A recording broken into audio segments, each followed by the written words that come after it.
introduction like that, I'm telling you, go home. It's not going to get better than that. So, The Midnight Ride of Paul Revere by Henry Wadsworth Longfellow.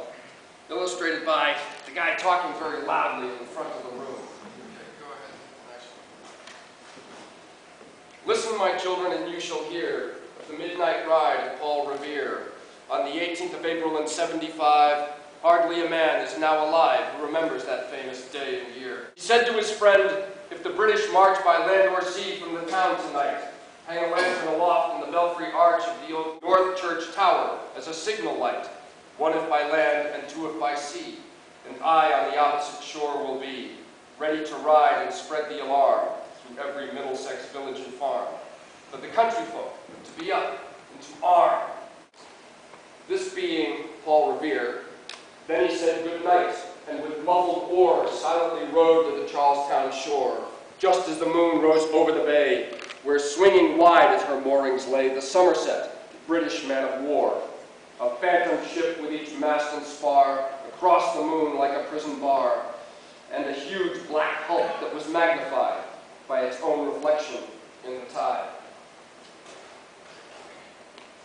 Meanwhile, through alley and street, wanders and watches with eager ears, till in the silence round him he hears the muster of men at the barrack door, the sound of arms and the tramp of feet, and the measured tread of the grenadiers marching down to their boats on the shore. Then he climbed the tower of the Old North Church, by the wooden stairs with stealthy tread, to the belfry chamber overhead, and startled the pigeons from their perch on the somber rafters that round him made masses in moving shapes of shade. By the trembling ladder steep and tall, to the highest window in the wall, where he paused to listen and look down a moment on the roofs of the town, and the moonlight flowing over all. Beneath in the churchyard lay the dead, in their night encampment on the hill, wrapped in silence so deep and still that he could hear, like a sentinel's tread, the watchful night wind as it went creeping along from tent to tent, and seeming to whisper, all is well. A moment only he feels the spell of the place and the hour, the secret dread of the lonely belfry and the dead. For suddenly all his thoughts are bent on a shadowy something far away, where the river widens to meet the bay, a line of black that bends and floats on the rising tide like a bridge of boats. Meanwhile, impatient to mount and ride, booted and spurred with a heavy stride on the opposite shore walked Paul Revere. Now he patted his horse's side, now gazed on the landscape far and near. Then, impetuous, stamped the earth, and turned and tightened his saddle girth. But mostly he watched with eager search the belfry tower of the Old North Church as it rose above the graves on the hill, lonely and spectral, somber and still. And below as he looks on the belfry's height, a glimmer, and then a gleam of light. He springs to the saddle, the bridle he turns, but lingers and gazes, till full on his sight, a second lamp in the belfry burns.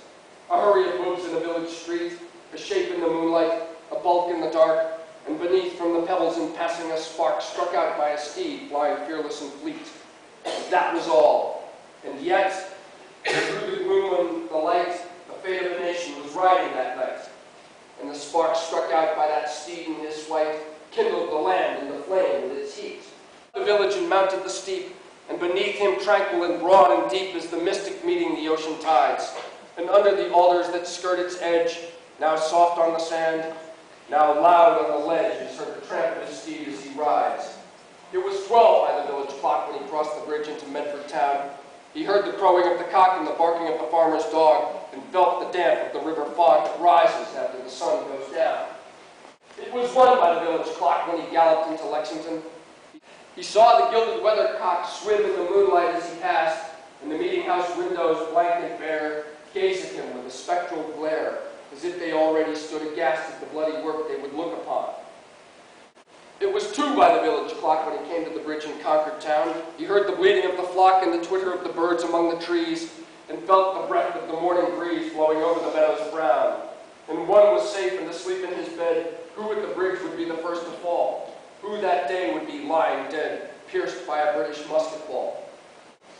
You know the rest in the books you have read, how the British regulars fired and fled, how the farmers gave them ball for ball from behind each fence and farmyard wall, chasing the redcoats down the lane, then crossing the fields to emerge again under the trees at the turn of the road, and only pausing to fire and load. So through the night rode Paul Revere, and so through the night went his cry of alarm. To every Middlesex village and farm, a cry of defiance and not of fear, a voice in the darkness, a knock at the door, and a word that shall echo forevermore.